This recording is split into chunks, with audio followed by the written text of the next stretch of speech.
This podcast is in association with the Blast Wing Shooting Kennels, the Rush and a Flush Hunt Club, and is sponsored by American Natural Premium Dog Food, B Mountain Knife Works, and the National Bird Dog Circuit. We be rocking.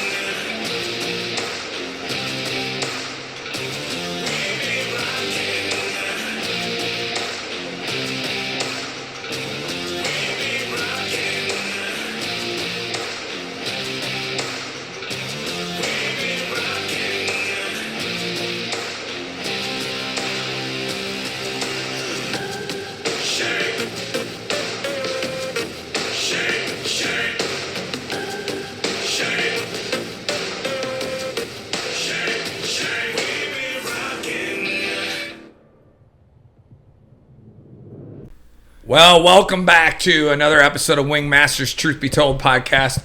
We owe you a sincere apology, as it's been, 2 months since we've been on this thing? Oh, man. You have to think about, we owe an apology because we have to, tell you things we got going on. Sometimes I feel like my life is like a movie. We were loaded with dogs this summer. And I had a heck of a hunt test crew, which if you're following me on Facebook, I appreciate that because I had one heck of a hunt test season. So we had to get dogs finished, and Alec was working on young dogs. I was working on advanced dogs, and then we were collaboratively bringing dogs together to make sure they were ready for the owners. We had to finish the hunt test season. We had to go organize my tournament. I always put on one BDC tournament a year. That's in September, and it always falls kind of at the worst time. And the week before we went to another tournament. And then a week before we went to that tournament because we need to go for the points. And then we went to a hunt test in Iowa literally the weekend before I needed to leave for Master National. So Alec and I are at a hunt test. Got to leave on Friday. Drive 6 hours to Iowa. Get down there. And, congratulations, Alec, because you got the senior hunter on Chaos. Thank you. So that was sweet because Alec got to go hunt testing with me for the last one of the year. And I finished off a really nice crew of dogs in the last one of the year. Some of them got their titles. Quite a bit of title weeks, actually. Senior National. We'll talk about that another time. We'll talk about that another time. It'll be fun. And so we did that and literally got home on, late Sunday night, midnight or whatever. And I turned around and started packing on Monday to get ready to leave and start training on for pre-national training on the Master National. And went down the Bong. It's called Bong Recreation Area in southern Wisconsin to train and then led into the Master National. But this podcast is not going to be about the Master National. We kind of want to talk about our more recent trip, which is going out to the Wyoming, which I called the Marathon of Bird Hunting Week. And so by the time we got done taking care of the dogs, by the time we got done running the tournament, by the time we got organized in my tournament, by the time I got done with the hunt test, by the time I got done with the Master National, I was like, oh my God, I'm just looking forward to being able to breathe and head out west. I'm like, we kept saying, are we heading west yet? Are we heading west yet? Because once we knew we were pulling out of this drive west, finally the pressure was going to come off us from all the training and all the tests and everything we had going on. And so heading out west is always fun because we were so excited to get out of here that we were like, we pretty much drove all night. Yeah, we did.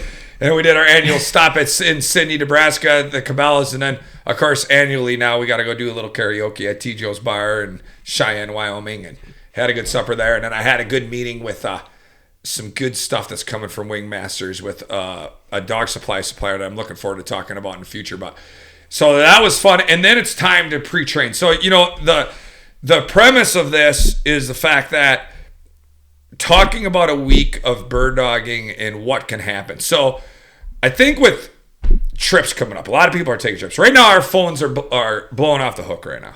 I mean, it's blowing up constantly with text messages and phone calls of people so excited that are taking the dogs we trained and seeing Wing Masters come in. This podcast has helped more than what I thought. Let's talk about that Iowa story for a second. All right. So I come out of the last hunt test we go to where Alec gets his senior hunter, and I made more senior hunters too, but instead of getting too deep, I walk out the door, and I'm looking for Alec because I'm like, all right, he must be parked in the back or whatever. And I walk out, and this kid looks at me, and he stops and looks at me, and he's like, "Oh, at the hotel." Yeah, I remember. The hotel. Yep. And he's kind of standing there, and he's like, I go, "Hey, man," because he's kind of standing there like almost stiff. I said, "Hey, man, you go to the hunt test?" He has a lab by. He goes, "Yeah." I go, "Mike," he goes, "I know who you are. I listen to all your podcasts." He goes, "I've been following you for a long time." I'm like, "Well, hey, man, thanks for Thanks for following. Well, I find out later on how much we really helped him with his dog and how much we've been inspiring him. And that's what this podcast is all about. And now we're seeing that happen right now with all the people we train the dogs, all the people that we talk to, all the people listen to the tidbits. Even if your dog isn't trained here and you're training on your own, okay, or it's been trained somebody else, and you love the Wingmaster lifestyle, that's what the Wingmaster is about. The Wingmasters is a culture, right? So even if we don't train your dog, even if you bought your dog from somewhere else, even if it's some other breeding, it's about the culture. The Wingmasters itself is actually the culture of you becoming and syncing up better with your bird dog to have a better hunt, and the lifestyle that brings, and the pride that brings, and the passion that brings out to you, right? That's what Wingmasters is all about. So right now, it can't be more prideful than when you help somebody. And talk about this kid in Iowa when he texted me and said, I mean, this was hard on me again. This is where Wingmasters is killing me. He's texting me and telling me how these guys talking about force fetch. So he goes to the junior hunt test then, and he fails. I think both days or one day, but for sure one day. And when he's over at the junior hunt test, he sees somebody that knows me, and they said, he says, yeah, I met Mike. It was great to meet him. And he goes, but I'm still having a problem with this dog. This dog's doing perfect at home, but didn't do good at the test today. And the guy, whoever knew me there, said, the best thing you can do is call Mike. I'll get his number for you and call him. He'll answer your call. Well, I answered his call on our way home, and he had told me about what was all going on. And I asked him about his fetch process, which in the world of force fetch, what everybody usually calls force fetch, in the Wingmaster system, we just call it the fetch process. And it was like, oh my God, it was so old school again. I mean, the same conversations you were having with the guy at Wyoming. I was having a ball. We were fine. Alec was like putting clinics on at the tournament. We took a few dogs along with this train, and we were sitting there sequestered anyway, which means we have to sit and wait till we're called, and then they drive us to the field. So Alec was just training a few dogs that we brought along with us. Well, pretty much people were starting to come and like watch Alec train after a while because of how unique our methods were. And the thing about it is, not even like, I've been writing our manuals right now and talk about the uniqueness. I talk about a uniqueness of common sense and actual psychology that people understand. Not bullshit stuff that makes it harder than what it is, right? So again, to stay on the line of this kid in Iowa, he tells me his problems on the way home. We jump on the phone with him. He calls me.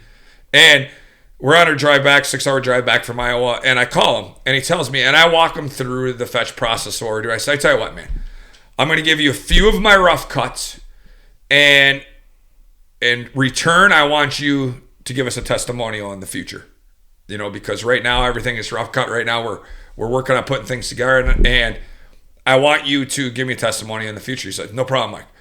And immediately he was sending me videos within that week and the next week of how the dog was doing so much better already with the proper methods in order to do it. A dog, I had somebody say this the other day to me again. I had a private lesson the other day too.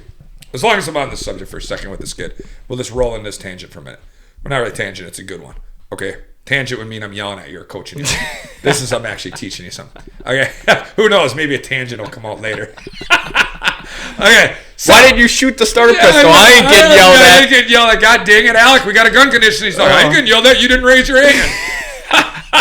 You told me never to shoot unless you raise your hand. I'm like, oh yeah, good job.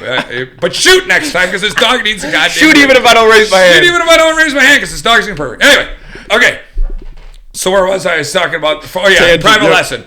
Okay, and the guy says to me, I said, he came to my seminars this summer, and he wanted to do a private lesson to continue on what he learned from my seminars. And I said, all right, let me see where you're at. So I start walking through my steps, through all my little milestones, and he's doing good. I'm like, hey, man, you really paid attention to what I taught you at that seminar. You really got to this point really nice where we're going. Okay, finally I throw and I do something, and I finally find the hole in the dog's fetch process, all right? And because that's what he's telling me. He's having a problem at the end of the fetch process, which leads in the same kid from Iowa, right? And so I said, so as I'm going, of course the comment comes up again all the time. And I'm gonna address this. Now it's a tangent. Now here comes the tangent. Okay. Kind of a tangent. Not too bad a one. I'm not gonna yell at you guys too bad. This comes up to me all the time. People say to me, oh, well, he does it fine when he's with me. Okay. Here's the thing. You don't hunt in your backyard. You don't hunt test in your backyard. All right? Testing a dog's ability to do something is them to be able to do something wherever you take them.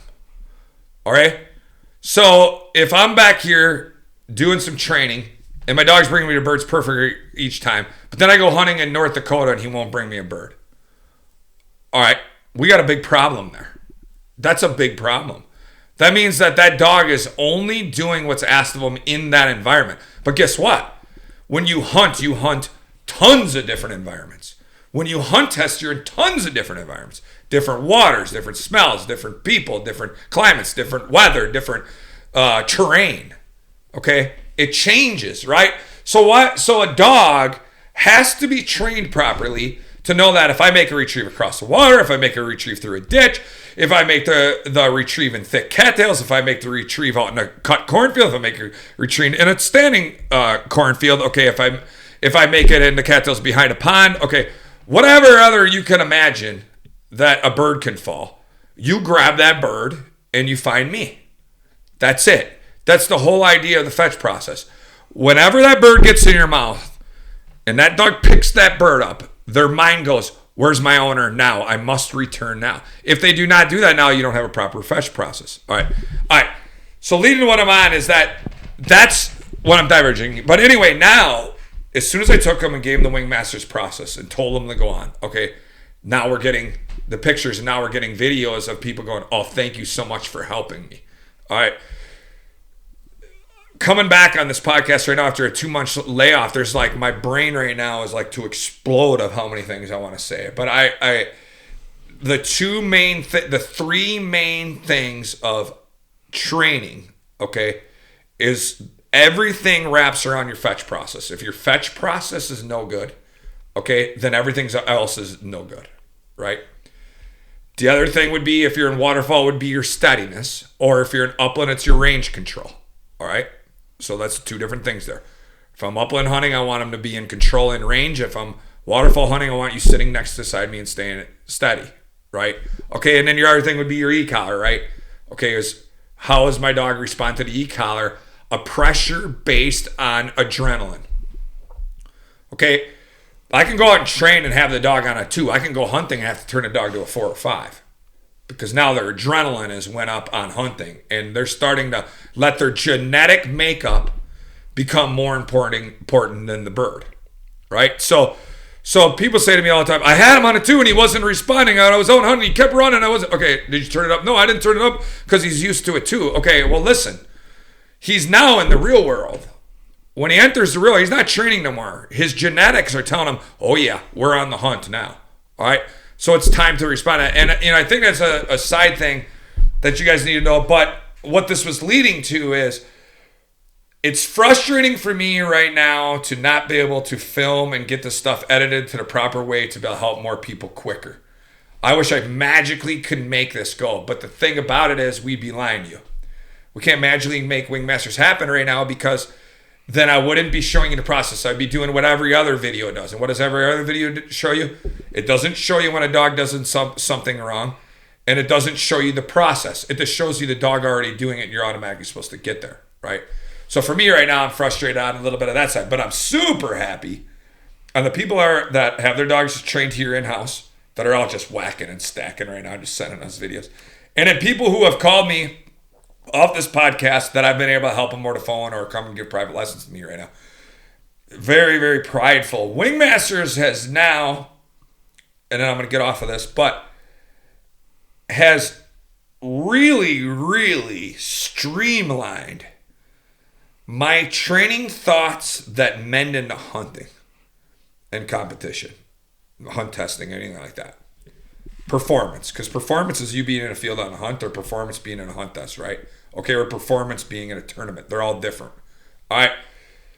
But now, more than anything, especially when you were doing those little clinics and little demos where people were watching you, of how the methods work so well and make people so prideful. You know what I'm saying? You want to add anything on that I said right now? It's just crazy how there's so much unknown knowledge out there that, like, I'm very fortunate to have you. Like, those people that were coming up to me, you don't yell hold at your dog or hit them under the mouth all the time and say hold. If you tell any one of our dogs hold, they're going to look up at you like, what'd you just say to me? What are you talking about? Are you swearing at me? Yeah. No, it's just, but there's no reason to. So like, and especially if you got a dog trained here, you saying hold does nothing for them. No. So that's a big thing. And then I also want to touch on this since you're talking about all these training.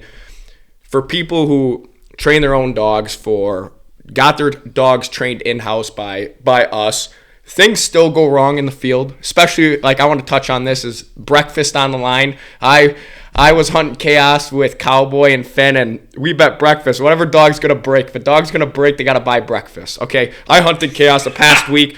I shot probably 10 ducks over him in a week and never had a problem. Well, I'm like, Finn's freaking just giving or wanting to go. I'm like, oh, I got free breakfast today. We have a group of Woodies come in, and I don't even have my hand on my collar. I'm not saying anything. We say take them, and chaos is gone. I'm fumbling for my collar, trying to grab it. Things go wrong. Yeah. And I just didn't get it. And that was because I made a mistake as a handler. That was the most delicious breakfast I had. And I'm not afraid to, like, we're not afraid to admit our faults. Like, I screwed up. I was not ready as a handler. Right. But things go wrong. So, hey, guess what? Next time that I had him hunting, I made sure I hit him on the collar, said sit, and I never had a problem since. Like, recognize your faults and then fix them. Well, that's great that you just brought that up, actually. And then all these other dogs that we trained and I studied, they're all saying they sat perfectly, and I came get my own dog to sit perfectly. Yeah, yesterday. Scott told me with Hank, he goes, one thing about this dog is he is so steady, sometimes I have to tell him to go multiple times. I was like, well, that'd be great if ours are. No, ours haven't. Yeah, I'm glad you brought that up. Things happen on the hunt. So I think there's also this other idea, right? So you got standards, and the other idea of it is like, okay, they broke the standard, like, oh my God, they just freaking sinned, like, oh my gosh, God is coming down on us, the world's ending. No, just like you said, fix it. Yep. The idea of standards is to fix your issue before it becomes a problem, right? Everybody wants us to fix problems as dog trainers. Where if you were trained properly and you had standards and you're doing the Wingmaster method, you wouldn't have to fix problems. You'd be able to just redirect them. You'd be able to go back and just adjust them. The biggest thing is not to let the problem turn into a habit. Yeah, well, there you go, Alec. That's perfect. Not let the problem turn into a habit. When we're working with owners syncing up with their dog, and I don't care if your dog's been trained by somebody else, I can still teach you how to handle better, like our handling program, right? And right away, we'll see the dog try the owner. They'll try him. Every time. And we'll be standing there every time. And we'll be like, okay, we want you to do this X amount of times. Sometimes again. It's just like my martial arts days. Kick again. Until, there you go. There you go. Now you got it. A little better. Okay, 3 more times to really sync up. Perfect. The dog synced in with them, right? Okay, and that's where the dog starts to learn, okay, you're the boss now. Okay, now once you're synced up, and something goes wrong on any hunt, doesn't matter what it is, all right, it's very easy to correct that because you say, from us as a coach, okay, Mike, the dog broke. Okay, when did he break? Did he break jumping up? Did he break when the birds hit the ground? Did he break as the shooting fired? So then you got to figure out where is the root of the problem. When the root of the problem, you address that.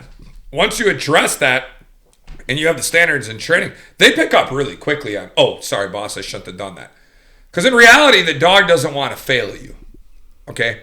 In reality, the dog doesn't want to break. But think about genetics, right? Think about something you're so excited about that you forget it. So here would be an idea. Here's a simple analogy. Okay? You're so excited to go hunting. We're so excited to go grouse hunting. We take off. We load the truck. We got the e-cows. We got the dogs. We got water. Okay, you got everything? Yep. Okay, we get halfway down here. Like, hey, I forgot my phone on the table. Well, okay, somebody's probably going to be calling us. You should probably hear, we got to turn around and get your phone. All right, well, a dog's so excited you're loading decoys. He's so excited to get a boat. He's so excited to hear you putting the shells in the gun. He's so excited to hear you start calling. You jump and shoot. He goes, and he takes off and he goes, oh, shit, I forgot I'm supposed to sit there. Okay, they're allowed to have a brain fart, especially a young dog. But you just said it perfectly. Don't let it turn into a habit. All right.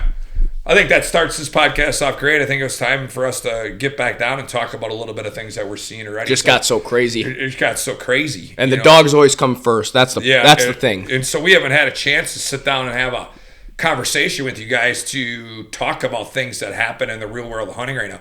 I mean, we're about to go hunting right now. We've been hunting. We've been sneaking in hunts. We haven't gotten serious. I'm about to head to South Dakota this next weekend. But we've been having a training that's got so crazy right now. But, you know, it is so nice to have the backing of so many great people when we're on a trip. Like, we go to this trip, and we always have to do our traditions. Well, we were so pumped up, we drove all night. And then we had to stop in Sidney, Nebraska at the original Cabela's. There's a book about Cabela's, and original Cabela's was in Sidney, Nebraska. So I was like stopping there because I feel like there's a little bit of history there. It's not really even the greatest Cabela's, really. And I'm telling you, I can take that polar bear. Yeah. I could take him. Yeah, you could take him if he was running at you. Put him in a headlock and guillotine choke. Oh, yeah, I got him. Del Hiva hook. So then we do that. Then we head to our buddies. And then, of course, we got to go to T. Joe's, our favorite bar in Cheyenne, Wyoming. And a lot of our friends meet us there. And they have a karaoke on Wednesday nights. So we get there Wednesday night to have, those amazing poppers they have there. Bacon wrapped poppers that are freshly homemade. Oh, my God, those things are amazing. So, and then we do a little karaoke, a few drinks, and that starts off our trip. Got to do the tradition. Everybody's excited to see each other. Everybody's excited to start bird dogging against each other because you meet a lot of friends and you're about to have fun. Anticipation is high. Next day, we get up, we go training, and get the dogs. Now, there's another important subject that I want to talk about that you might run into and you guys gotta be aware of. And it's kind of an old school saying, and I'll just use the old school term because it's the best way I know how to do it. It's called box tail. Now, some people say my dog's just rusty, but your dog can't be rusty if you've been working them. So it's called box tail. A dog can get sick on the travel and can get sick from different climates.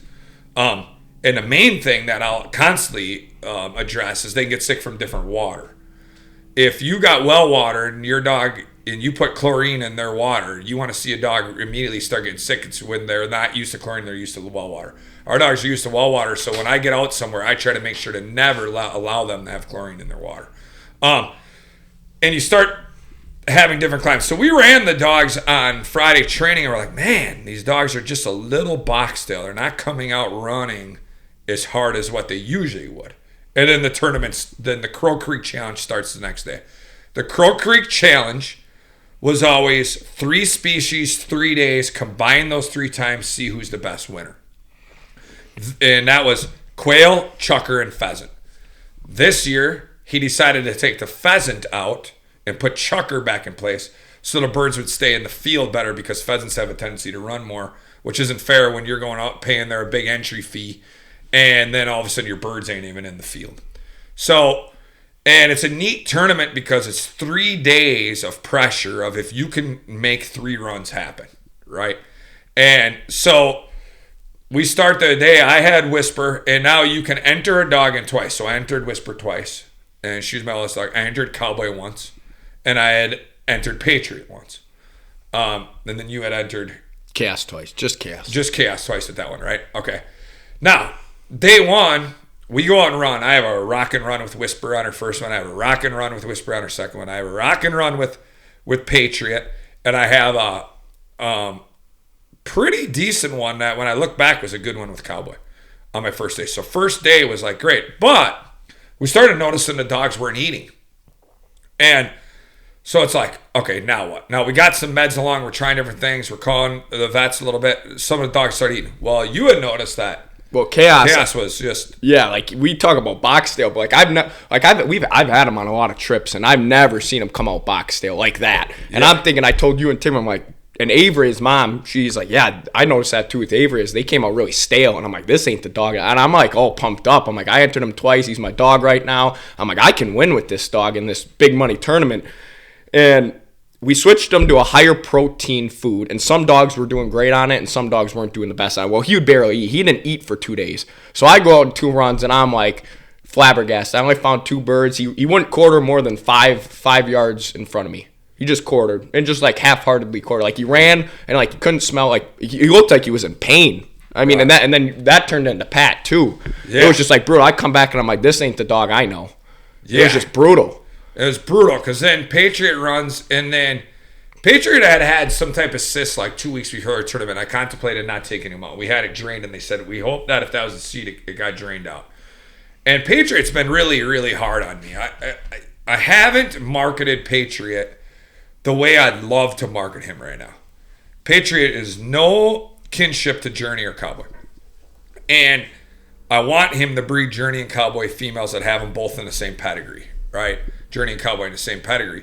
And I've been contemplating with him on when, because as a pride like, I don't take pride ownership until the dog decides they want to live here. And we talk about it with a lot of my friends that are in the breeding world. It's like there's no such thing as pride ownership. I don't just love the dog because I love the dog and pretend he's something he's not. Patriot is a really nice dog when he's on. And then there'll be times where you'll be like, where are you? Where are you?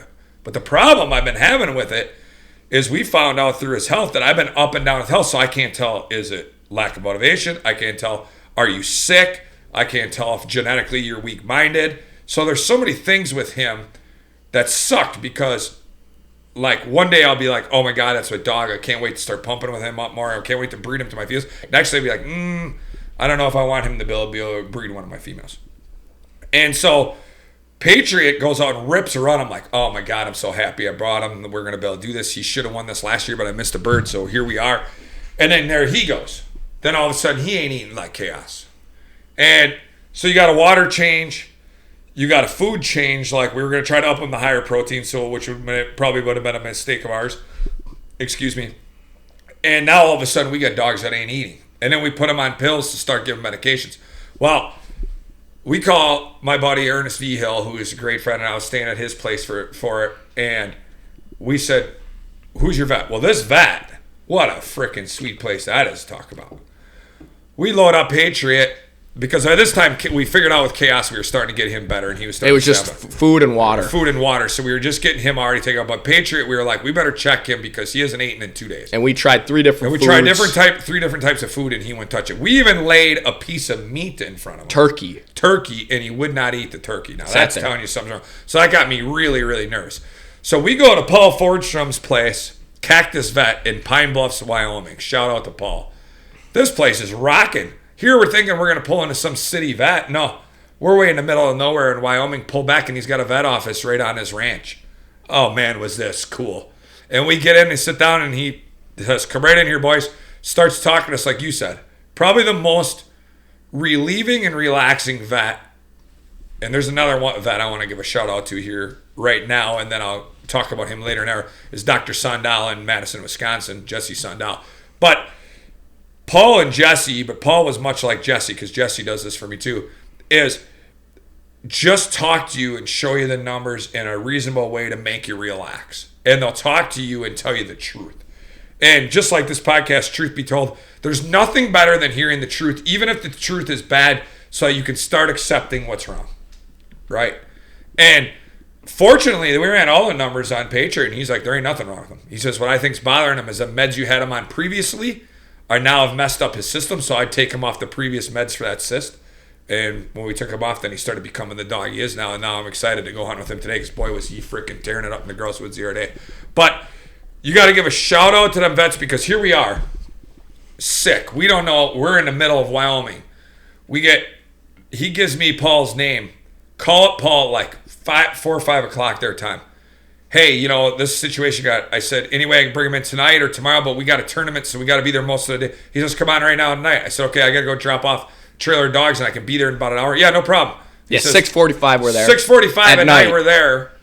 No emergency. I looked at my invoice. No emergency vet call thing. Nothing. Just come on out. I'm done for today. If you guys need help, you're friends of a friend, get on over here. I mean, just a cool cowboy culture of the West. So I want to give a straight up. So and here's the thing about that. You guys have to understand, because if this happens to you, it's stressful. Because you're in the middle of nowhere, and now your dog is doing it. If you were on a hunting trip and that was the only dog you owned, and you won't hunt, and now you're excited to be on a hunting trip, and the first 2 days of your hunt, your dog won't hunt.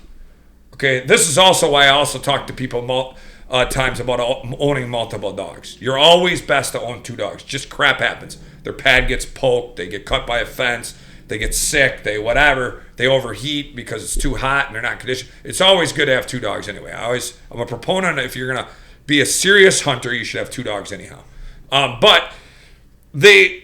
So you're out there and you're stressed because you're trying to compete, you're trying to keep your head in the game, but then you're worrying about the welfare of your dog. So by the time we got done with Paul's, that stress relief off my shoulders, oh my God, I feel good. Felt good to come out to know that Patriot wasn't dying. I mean, not eating 2 days and won't even eat a piece of turkey. I mean, pretty much thought, oh my God, we're going to what's going to happen next on this dang trip, you know? But, okay, so to get off of that subject, it turns out awesome. Whisper, I talked about this on my post. There is a time where a dog will finally show up, and you hope that that's early. You want early maturity and early show up. Like you're in genetics, from a breeder standpoint, I'm looking at dogs that will show me something by a year or 2, for sure by 2. All right. Whisper got herself a ticket into the kennel to stay longer because she was the last female out of Winnie. And when I bred Winnie to Cowboy, the last breeding, and she was the last female, and she was the only female in the litter. So I didn't have a choice of female. She was the only one. So Whisper has been doing good. I got a 3rd place at Nationals when she was 2 years old, so I always forget about that. But the consistency in which she would compete, she'd be like, good, go. We just couldn't sync up and make the consistency of competition good. Chad Brodell, he used her a lot at small tournaments, did well with her a lot of tournaments. He loved having her. When I was gone, I'd let her go stay with him for a while. And but this tournament, she came in and she's like, dang, I want to be a tournament dog. And second day we're on Saturday, which was quail.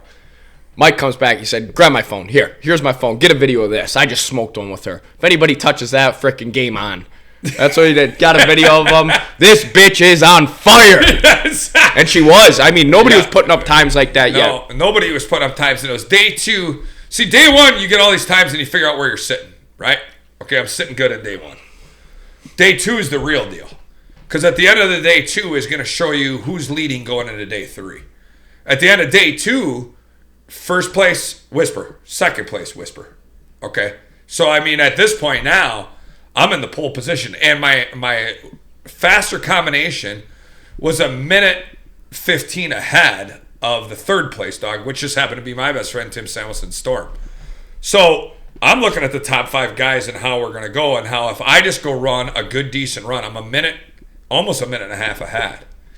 That it's in the bag. Like, literally, they can't walk fast enough to their birds. Well, then, so I go out on my slow combination with Whisper, and I'm letting her range, and she is running just like her old lady, just like Winnie. I mean, I thought Winnie was in front of me. It was like a harmony. It was like, bang, I shoot a gate. Come to 2nd bird. I'm letting her just quarter. She spins. The bird banks. It gets way out of range, and by the time it gets up, I freaking take a shot and I miss it. I'm just like, oh my God. I cannot believe I just let her get out of the range going into the zone. It's my number 1 teaching principle of tournaments. Do not let the dog go out of range as you're entering the zone of where the next bird is. And I just went against my own Bible. Gosh dang it. So I go and get the last bird. I'm just like, oh my God, I'm just sick. All right. And even my slower combination was 30 seconds ahead of the 3rd place dog. So now when it came time, and the pressure's on now, I can win this thing. So when it came down to your 2nd combination, here's the deal. That dog is not going to be out of range one bit, so I can make these shots. And I went down and bang, bang, bang, I put up one. And pretty much what I thought was like, okay, untouchable for Tim to touch. It would be, he'd have to run a 2:14 to beat me. Well, I'll tell you what, that son of a gun got a good set. And when he went out there with Storm, he had my heart sinking going to the back. He actually, if he would have hit the bird right away, could have beat me. And he put up his bird at like... He ended with a 2:29. He ended with a 2:29. Because I got him by 6 seconds in that field. Yeah, so he ended up with a 2:29, and it's like, holy cripe, we're only 20 seconds apart. So Whisper ends up winning the Crow Creek Challenge, which is a good payout. I won't say the exact money, but let me tell you, when there's 60 dogs entered, and they have a higher entry fee, and there's a 50% payback, and 50% of the 50% goes to 1st place, I got a really nice payout there, right? All right, and then Tim got a really nice payout, and it was excellent. But then what they do, if you're not in the combined, they do a day pot. So it's like, okay, whoever runs the fastest in each, you put a pot on each field. And whoever runs the fastest in each field wins the pot 60-40. 60 to the first place, 40 to the second place, Doug. But I believe Chaos took both of those, right? Yeah, I put the day pot. I'm like, you know what? I'm gonna run Karma one today because I'm like, he ran good the day before, so I'm like, I can see him getting better, but it's a little bit of money. Gives me a chance to win some money back because I'm not playing for anything like I can. There's no way I can catch up with you guys. Right. So I go out there. I'm like, okay, well, I'll give him a chance, and then if he runs decent, I'm gonna let Karma have a chance at it. Goes and rips like a 240. I come back and say, okay, I guess Karma's not getting her chance today. And then I go to the other field, and that was with the bad plant. I had a opposite gate, and then I had to hunt but then the second run that I had the good plant. Like with Timmy out of that plant, I go rip a 223. I'm okay, he's back now with the meds. That was the other thing that we were excited about is by that time, since we were figuring out the meds and the food and the water, and then Chaos had come out those 2 runs, won the day pot, and then showed us on Sunday that he was ready to start Worlds. Like some people, if you've never been in that predicament, which I've never been in that predicament, I've seen Mike in it, but I never realized, like, my heart always went out to him, but it was never to me. So like you aren't able to put yourself in somebody else's shoes until it happens to you. Right. So like that's my top dog right now. I've invested all my money into him. Worlds, the second biggest term of the year is coming up. And I don't have my best dog with me. And I'm like, if I don't have my best dog, I have to put in Karma, which she's doing good, but she ain't Chaos. Right. I mean, she ain't got a year of, I put everything into this dog, and now I'm going to have to run her, and I'm like, what am I going to do? So, like, my heart was just sinking. Yeah. It was, like, the worst possible feeling in the world because I'm, like, chasing points. I'm chasing trophies with them, and, like, I didn't know if I was going to have a dog at Worlds. I'm like, I don't even care about this tournament anymore. I mean, the money's gone. Yeah. I just want him. I just need him to get better, and you don't know if that's going to happen. Right. It was devastating. That's the stressful part. I mean, you're behind the scenes. You guys don't see that stuff when we got to do it. When there's something wrong with the dog and we don't know what, and we're away from home, and we're trying to figure out on the fly what the circumstances are. Yeah. So that was the Crow Creek Challenge. So Chaos was sick. Patriot ended up going up and down, and just to make it, Cowboy ended up going up and down, and so Whisper was just on. But like I was saying that I didn't push into, she like decided, hey boss, believe in me now. And so then I'm like, I was so pumped from winning with her, and I had a chance to be first and second. I just let her out of range that one shot. So now it comes to the BDC Invitational. So Friday, Saturday, Sunday, we have all these vet issues. Whisper's ripping times. Cowboy's even a little sick. Patriot's a little sick. Chaos is a little sick. Okay, and we're just like, what is going on while we're trying to compete? That's the stuff you guys don't see from behind. And then now, by Sunday night, we got it under control. Chaos is coming back. Okay, Patriot, we go to see the vet. Everything's fine. He's not going to be anything there. Cowboy is showing me better things. I think Cowboy is just having a hard time with the heat. He was having a hard time with his age with the heat. So, and you're going, it's like, okay. Now, in the meanwhile, on the other side of this three species tournament, that's the Flushing side. Okay, well, I got my little girl Candace, right? Rockstar. She is only a year and a half. And so, obviously, Magic Mike is the man. And everybody's talking about Magic Mike. But the reason why I got Candace and trained her, and I've been saying since the beginning that this is a champion in the making, was to eventually have a quality female to be able to breed to Mike, which I'm excited this next spring now, because she's in heat right now. So in the spring, I'm going to be breeding Candace to Mike from first Mike puppies we're ever going to have here. And Mike, with me, we had an unfortunate thing where a bird bumped. Mike, not Mike's fault. He's just running. The bird pops. It's called bird pops, excuse me, not bumps. Pops. And if you don't get a point, you can't score. And pretty much I'm out. So almost in my first run, I get a pop bird. I'm out for the next two runs. It's over. I can't catch the guys because you're going to have 9-pointed birds and out of my first run, I only got 2 of the 3 that are pointed. So, to not to Mike's fault. But Candace, then I'm like, okay, now, since I'm out of the money with Mike, all right, and we can run twice. So, Tim Samuelson, my buddy, decided, I'm going to run Mike once. You run Mike once. I'm going to run Candace once. You run Candace once. I said, okay, cool. So, now, Timmy puts up a decent time with Mike, his second run of the day. Now, that's to start the first day. Candace goes, and by the time we're done with Candace is in like the top 5. Okay, I think she was actually sitting third of the day. It's like, ooh, okay, on her first day. Okay, day 2, all right, we get done. Candace goes out and rips one. All right, Mike goes out and puts up a decent time with Timmy. Times don't matter to me because I'm out on the combination. And here we are now. Timmy's sitting like 6th, 7th with Mike. I'm sitting 2nd behind Bernie Bergenholtz with Candace. And here it is.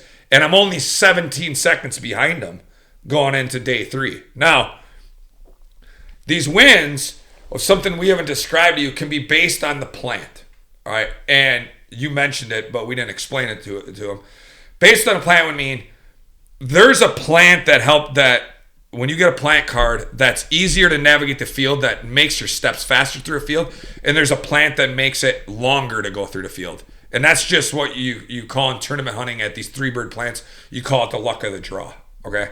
And so Bernie goes on. I knew he had a decent run on Sunday he was running Patrick. And I'm like, all right, I got to lay down the law. I'm going to go as fast as I can go, even if I got to get warned with Kansas. I'm going to go as fast as I can go. Well, I get the slow plant, which is work the whole field plant. And I go out and rip like a 359. And when I get done, I'm like, holy crap, I cannot run this any faster for the plant I got. And Candace just ripped it up. Candace did the same thing as Whisper, which I haven't talked much about. I kept saying to Timmy and to everybody, as soon as Candace opens up and starts learning to run lines like Mike, she's going to be wicked. And that means when I tweet her and send her, if she's in the front zone, go to the middle zone and just start hunting without me and be on point by the time I get there. That's what a true tournament pointing dog will start doing. You shoot the bird in the front zone and the gate bird, tweet the whistle and kick them off you, and they'll run to the middle, figure out the middle, and just start hunting. And then you start tweeting them already from the front while they're in the middle. A lot of times they're on point before you even leave the front, and they're in the middle. And that's what you want your partner. That freaking Candace, I tweet the whistle. She'd run right down the edge of the field, get right to the middle field. And when she'd get to the middle field, she'd smell the old scent. She'd be like, yep, somewhere in here, doink. She'd lock point. It was just unbelievable, the line she gave me. So then I take 2nd with Candace. So I win the flushing with Whisper. And I take 2nd with Candace because Bernie ended up having a faster time than me there. Freaking Bernie. So now you're talking about some good money I won. By the time I walked out of that tournament, I had paid for that tournament itself. I had paid for the tournament I was about to be entered, and I had paid for my whole worlds by the time I got it. So by taking 1st with Whisper and 2nd with Candace, my whole week was paid for by the time I walked out of it. All right. So here we are running pointers. Here we are running our flushers on that weekend. That's 3 days. I'm going to tell you right now, you could really go home after that tournament. That's stressful enough. To try to hold 3 runs together. That's stressful enough. Now, the BDC Invitational started this year's Worlds. And it was a new concept that it was actually invented by Dan Cathcart as a fun tournament last year. And this year, the BDC adapted it. He gave it to the BDC as a format and said, hey, you guys are welcome to use this. And what it was is you take your top 12 dogs, all right, and your top 12 dogs are going to run off in a big money tournament. I'll leave the fees out, but let's just say there was a lot of money to win. All right. You'll divide the dogs 6 and 6. Okay. And what they agreed upon in the BDC Invitational is that everybody would get an invitation with a call or a text. The BDC would text or call you. You'd accept or decline. If you declined, it would go down the next list until the whole thing filled up. So when it came out, I had Mike on the pointing side. And then I had Whisper on the flushing side. They put you in groups of 6, brackets of 6, and the top dog out of the first 6 and the top dog out of second 6 run off against each other to see who the winner of the Invitational is. Okay, let me tell you this. It's a 10-bird set. All right? This thing, and Alec ended up becoming the bird cleaner because Alec didn't run in it this year. And so he decided to clean the fields, which means if somebody leaves birds in the field, Alec has to go to the zone. The bird setter tells him where it is. The judge tells him where it is. He has to go get the bird kicked And out. These aren't regular plant cards. They're hand created where they could have all 10 birds in the front for all anybody knows. Yeah. They didn't do that, but there's no rhyme or reason for how they do the plant, but everybody in that bracket gets the same plant. Everybody in that bracket gets the same plant. You're sequestered. I want to go back to sequestered again because Danny's tournament was sequestered. This tournament is sequestered. Understand that we're sitting below a hill. You come up over the hill and the fields are on the other side of the hill. They have a radio. They say, go ahead and plant field 2. The bird plant already back, field 2 planted. Then they send us out there to go hunt. So we don't get to sit out there. We don't know what's going on out there. We don't know what type the set is. And then they send us out there. And as soon as you get to the field, you got to make your strategy. Well, from doing it last year, I knew that getting 10 birds in a round anywhere from 12 to 15 minutes was really good. And even if you got your 10 birds, was really good. Because the year before, only one person. Well, in my bracket of 6, I was the only guy to produce all 10 birds. And I was the only guy to kill all 10 birds. And here's the other thing that the Invitational is different. There is no extra shots. So 1 shot per bird, 10 birds, 10 shells. So if you decide to shoot at 10 birds, well, then the max you can harvest is 9. You're out of shell. So some people, when they shoot twice, okay, well, now all you can do is get 9 because you can't even shoot at the 10th bird. 10th bird don't count now if you find it. So I ended up having Whisper, and I'm like, please draw early. It's going to get hot. And she drew first run of the day, and her and I went out there. It was a clean, I remember watching it. Yeah, and Alec got to watch because he's cleaning the fields, and it was a clean run. Her and I just kept going. I was just hunting. There is no strategy, like Alex said, because there's not an actual plant card that I know what's happening. I just know within the parameters of this field, there's 10 birds. And I hope I can find all 10 based on what they're going to do. So you actually have to go out and do a hunting strategy instead of a tournament hunting strategy. Well, I found all 10 of mine, and which advanced me to being able to play in the runoff against Dan Cathcart in Moon.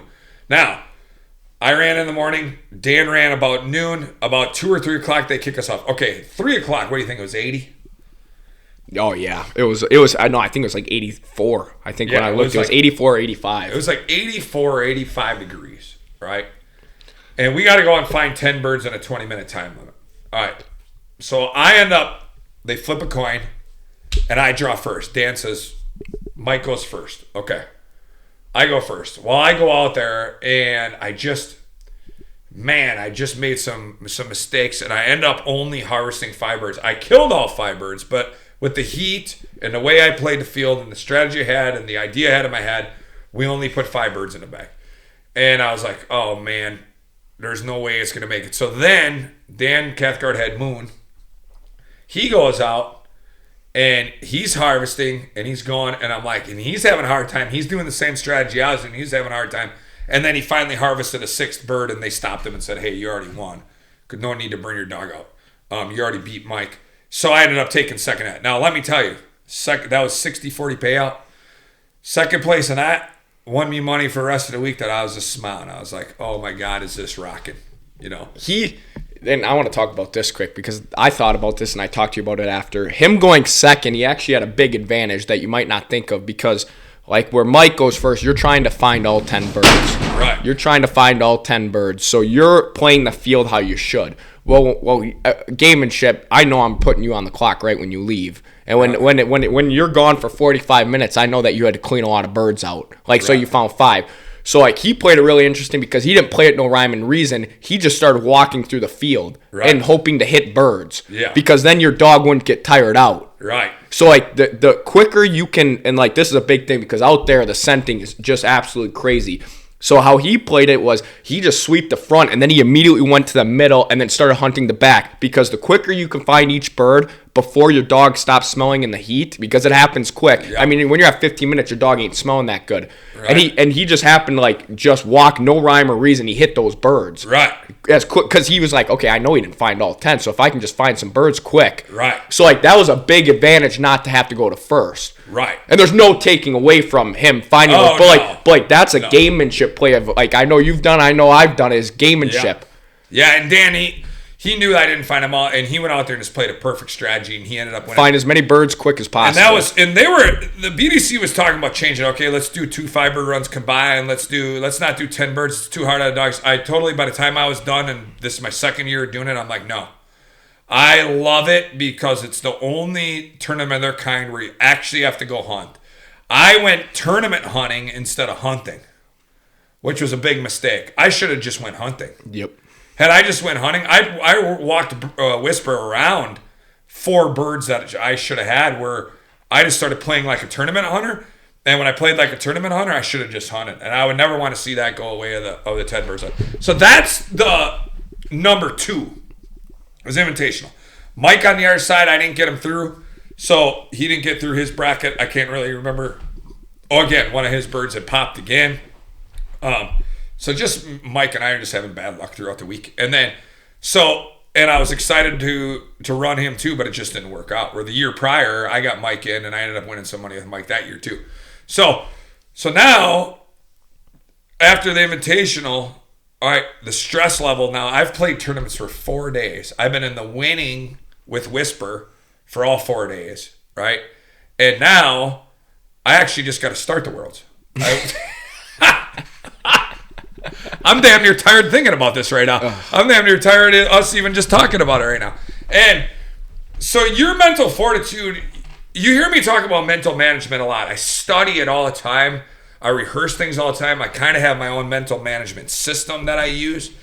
And you got to snap yourself out of feeling sorry for yourself. You got to snap yourself out of the past. So like if you miss a shot, you better freaking forget about that as soon as possible because it's going to linger with you. You have to get yourself out of feeling down or feeling wore out because then you're just tired because, you're getting done bird dog at night. You go take care of the dogs. You get something to eat. You're back up. You got to be back up at 5 o'clock. You got to take care of the dogs. You got to go. You got to be there on time. I mean, there's all this stuff, right? So you're just all of a sudden the best way is become. I know one time you said to me, "Oh, is when your chaos was bothering you," and you were talking about chaos, and I felt like an asshole, but I had to say it. I was like, "You're like chaos is," or you're like, "What about this? Because I need them for Worlds about that." And I said, "I'm not worried about Worlds right now. I have to focus on winning this one first." I remember you telling me that. Yeah, because he was already thinking about Worlds, and the reason why he was already thinking about Worlds is because Chaos was sick and he was out of it. Yep. But I was still in it, and he was talking about the future, and I said, no. I said, I'm not worried about what Worlds is right now. I have to stay in the moment per day. So in tournament hunting and marathon tournament hunting, you got to stay in the moment per day. And that mental management is hard, especially if your dog's sick or if you got some type of pressure or somebody calls you from home and something happened at home, or that's what we had to call in the middle of the week that, something happened back at the kennel. We had to make a change out for kennel help. All this stuff is going on and you're like, all right. And you got to try to stay in the moment of the competition. So I tell you my number one mental management success this year, hunt test, to winning those tournaments, to going into Worlds, to doing this was I got really, really good this year of living in the moment day by day. I really focused on living on the moment. I think probably the best living in the moment I had in my life. So you got to think, I get done with a hunt test and I get home at 6 o'clock on Sunday. I jump on my side-by-side, go look for deer, maybe stop and have a drink or something. And, well, there ain't even time for a drink. There ain't even time to settle down because tomorrow I got to get ready because next week I got another hunt test. So Monday is just as important as Sunday, right? Okay, so I got to get up. And I do this all summer long. There is no breather because when we decided to go to the Master National, there is no breather for me. So in the past, what I found myself doing was, with tournament hunting, doing everything, I would start getting frustrated, then every little thing would bother me. I'd start snapping. I'd start going. And this year, the success of this year of hunt testing was I was so focused on the task at hand in front of me in the moment that I finally stopped thinking about the future. I'm such a futuristic guy. I'm always thinking about the next thing I want to do. But I had to get in the grind of in the moment. So that week, when I said that to you, and there, it's like, I'm not thinking about Worlds yet because today isn't over yet. I have to think about winning with Whisper first and winning with Candace. I'll worry about Worlds the night before it starts, right? So, obviously, the invitational ends. I go with Whisper. And that's what's so crazy about 3 tournaments. Literally, shake everybody's hands, take pictures. Tomorrow, a new tournament starting. Yeah. That's how much time you get to celebrate. Make one post. Hey, by the way, Whisper won it. By the way, make that in the morning because I'm so tired at night to post. So get up in the morning, post. By the way, Whisper won last night. Okay, by the way, today's World's doubles flushing prelims. It's like there is no time. There is no celebration time. And then like I felt kind of bad because on the drive home, people were asking me, how'd you do? And I wasn't really answering because it was a 9-day straight. I just wanted to drive home and just kind of digest everything that happened in 9 days because, again, I had myself living in the moment that I didn't even think about nothing. I don't think, and we can touch on this once we finish off everything, but like just going off of that, I don't think I've ever been so mentally exhausted. Yeah. Like my brain hurt. Like, yeah. If you were under that much pressure, like on finals day, where you were running, I was running, like my brain hurt. Like when I was happy to be done with my last run. Right. Yeah, it's a weird part when you're happy to be done tournament hunting. Like it was just because you're under a constant state. You're under so much pressure. It's such a marathon. So throughout the week of Worlds, your divisions on the Flushing side go puppy. Okay. They go doubles, which is 2 guys to 1 dog, and they go singles, you and your dog only, right? And then you got that on the Flushing side and on the pointing side. Well, I have pointers and I have flushers, so X amount of runs each day is what I got going on. When Tim and I got done with our 6 doubles runs, okay, the only ones that we ended up in the Flushing doubles with was his Storm and my Cowboy, right? Our other runs just didn't make the prelim finals, and that was what we had. So in the doubles, we had Cowboy and we had Storm, which we ended up taking a 5th place with Cowboy. And poor Storm, that wind got me. No, I mean, wild. It was just wild, and we can talk about that in a minute, but that wind got me in. And I missed the shot. Storm was running beautiful, and I missed the shot. And I'll tell you what, as a doubles partner, there is nothing worse than missing over your partner's dog. If I miss over my own dog, I can handle it, but it's way worse disappointing your partner. And so, but Tim and I understand that's the way things go. So that was the doubles there. When we went with the doubles with Mike and Candace, Mike actually had a decent run, but just got beat out in time. And then Candace ended up winning her last bracket to get her into the doubles finals. And that was Tim and I running Candace. And then she ended up taking a 4th place in the doubles finals on there. So that was our doubles. Okay. Puppy, I ran Hawk twice and my Kiss twice. Right? You ran Chaos and Karma twice. Okay. So in the puppy, I ended up taking Kathy Towns' Hawk, and he just ran beautiful. I mean, and Hawk just came off a Master National Plate, which is a whole nother story. Goes from a Master National Plate to smelling chuckers, and then goes right into putting himself in the puppy finals with a smoking run in the prelim. And Hawk ran absolutely gorgeous, and you think about, okay, here's a Winnie grandson. He's out of Ackley, which is out of Winnie, bred to Cowboy. And he was able to switch, just like I talk about that genetics, straight from the Master National to 5 days later, put himself in the finals at the puppy. So I got a puppy finals. Kiss was her first tournament, and she was much a puppy. She was getting overwhelmed by all the scent in the field. But then how did your puppy runs go? Oh, it was actually really funny because gamemanship in the BDC, I was playing a little gamemanship, and I got bit in the ass for it. They sequester the first bracket, which we've talked about, so nobody gets the edge. When you leave, I put him on my watch, and it's 40 minutes goes by. I'm like, holy crap. They were looking for his birds. I'm like, there must be tough scented out there. I go out there. I'm like, I'm just going to play this smooth. I run a 7-minute. I'm like, well, how was that? He's like, you didn't get it. I'm like, what? He's like, Mike got you with Hawk. I'm like, well, what do you run? He ran like a 550. I'm like, geez, he was gone for 40 minutes. What the hell was going on? So here I got bit because like I just want to play it smooth, and like I should have been put, like, I just thought gamemanship. I'm like, there's no need to rush right now. He's gone for 40 minutes in my head. Yeah. And you got me. He got me. And then, nope, it was because Bernie missed a bird and it flew into your field. And then they were trying to clear birds out. So that one just got me. I just, and that wasn't quick enough. He wasn't hitting them good enough in terms of, even when I was taking my time, he just wasn't hitting them. Just didn't do it. Right. Then I go out with Karma, and it was an interesting bracket because I watched a couple dogs where they didn't find all the birds. I'm like, okay, let's just do it smooth. And she found 4 out of 5, and that ended up getting me through because nobody else found more than 3. Right. And then I go out with Chaos. This is funny to talk about because I shot before Thursday on the puppy. I counted. I was at 60 birds, and I probably only had 5 traps, and And then Mav shot a couple on our doubles, but I was 100%. I didn't double tap or anything. And I'm like, I ain't saying nothing to nobody because I know that's going to jinx me. Well, the wind was getting crazy on Thursday, and I go out with Chaos, and the bird gets up, and it comes right at me, and then it goes left, and I pull up, and I shoot, and I panic. Like, I can't, all week I haven't panicked. I just let the bird go, follow the bird, shoot. Well, I panic, double tap right out the bat. I'm like, oh my God. Go to the next bird. Bird gets up again and goes to the left, comes right at me, and then banks right when I thought I was going to go left. I double tap again. I'm like, oh my God, what is going on? Go pound the other 3 birds, and I ran a 5, and that I took him out of getting the puppy finals because that's where Axe got me, and just I didn't do it. Yeah. I didn't do it. Like, I didn't deserve it. I didn't make my shots, and Timmy did. And like, it just, and after that we talk about mental management. I went back. I'm like, why did I double tap? Like, not overthinking, but I'm like, because I rushed my shots. Why would I just pull up and start panicking?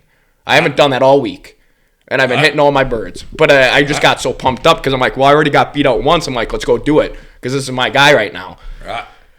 Then we go to Karma and just frickin' lays down low. I dust every bird. She just runs a clean 5 and gets me in again. I'm like, Jesus Christ, my best puppy into the puppy finals for 2 different tournaments this year, but Karma makes it twice. So she's been bailing me out. That was a fun day, but I like seeing that. It's nice to have a second chance. Like you said, 2 dogs. Mm-hmm. Like where I didn't do with him because I took him out on the second one, but she gives me a second chance because that's all I've been running her in. Right. So that was the puppy. And then the end of the puppy, again, the wind. Oh, the wind in these birds got me in the finals on the puppy on the fact that I just missed a shot over Hawk. Had I made the shot, Hawk could have had a second placement. He wouldn't have won it, but he would have had a second placement. But just when the bird caught the wind with 30-mile-an-hour winds out there and how good these birds are flying. So it was so funny because he comes back. He says, "God damn wind." I'm like, "You missed one too?" Yeah, because I missed one too. The same. I missed my third, but wind got it, and it just freaking when they go, they're gone. You know, you just got to be able to accept that. It's like, okay, if you can put your a lot of the game is putting your 5 birds on the ground. Yep. Especially when you get out there and it's 30-mile-an-hour winds and the best chuckers you ever seen, the best bird planters we've ever seen. I mean, that's what made this tournament something more than what we've seen in a long time. So then how did you finish up with the puppy again then too? Karma, and then I ran a clean one, but I ended up picking it up an extra because we searched all over the fat middle left, and she just ran gorgeous. It was just, I don't know if the bird ran somewhere where it wasn't supposed to be, whatever. It just, whatever circumstance happened, just never found that middle one, but I ended up picking up somehow she found an extra. Maybe it was the one that ran, and she got second and third, so I was really proud of her. Yeah. And then she's just been turning it on. Yeah. It's just, we talk about control, and you and me had a really good conversation about that whistle sit. She drives in. I like same with Hawk. They drive in so hard. Where Chaos does his catwalk and he points, but I can also whistle sit him. Like with her, I have no control in terms of when she smells that bird, I ain't got a choice. It's going up. Yeah. Like that's why I've been so successful with Chaos, because I can stop him at any point in time. Exactly. When you have control on the flush with the dog, in the flushing situation, that's a total game changer. Like when she was dragging me to that bird that I missed, and like same with you, you said I had no way to stop her. And that's funny that you said that because I was saying that same thing. I didn't have a whistle sit on Hawk. I didn't use the whistle sit on Whisperer because I didn't want to try because I never tried it on her yet, of whistle sit, even though she has it. And Hawk does too. He's a master hunter, but I didn't try it in the upland before I did it. And when it's windy, you know, like Cowboy points, okay, I can set up perfectly, put my back to the wind, look at the bird, let it go up, shoot it. When a dog is driving in and you're trying to set your feet and the wind kicks it, and a corkscrew at the same time, it's dang near impossible of making the shot because by the time you put your wind in the back, it just didn't work out. So I just didn't make the shots. So, and then when we were done, even Tim and I were talking, you were talking, it's like, all right, we're going to play this again. Every dog needs to have a whistle sit. And I talked about this many times before about dogs saying, well, sit to the flush. No, not sit to the flush. Sit before the flush. If the dog is right here where I'm sitting and the bird's right there and I hit that whistle, he better sit there and look at it. You better sit there and look at that bird, and then I'll release him when the flush when I'm set. And, you know, there were so many times. I was thinking about the wins with Journey and the wins with Winnie that I talked about in the past, everything. It's like, holy crap. The reason why I did so good against everybody is because I had that little bit of extra control. Right now on these dogs, I didn't use the extra control I have in them. I just haven't tested it yet. And that's why you're doing so well with Chaos. That's why Tony's doing so well with Pyro. That's why Craig's doing so good with Penny. I mean, the top 3 dogs in the BDC right now all have Journey in them. So I mean, you're talking about perfect genetics, right? Okay. And then the top 3 dogs in the BDC right now can all be whistle sat to a bird. Okay, you got Pyro first, Chaos second, Penny third. Okay. All 3 of them have the ultimate advanced upland in the Wingmaster program. Okay. All 3 of them were trained within the Wingmaster program for the advanced upland, right? So when you see that, you're like, oh, that little bit of advantage there is what happens, because when the win is on the line, having them extra that extra control is huge. I remember it was hilarious because I got done with it was the semifinal runs to get to the finals in Top Gun, and I go and rip on with Chaos. But like I said, I just kept the process of whistle setting him to every bird. I drive back, and he's like, and we were on the other field. Mike was watching a different field because he still had to run. He said, "You must have had a pretty good one out there." I'm like, "How do you know I was running?" "I heard your whistle." Yeah, I was just counting his whistles and timing his whistles.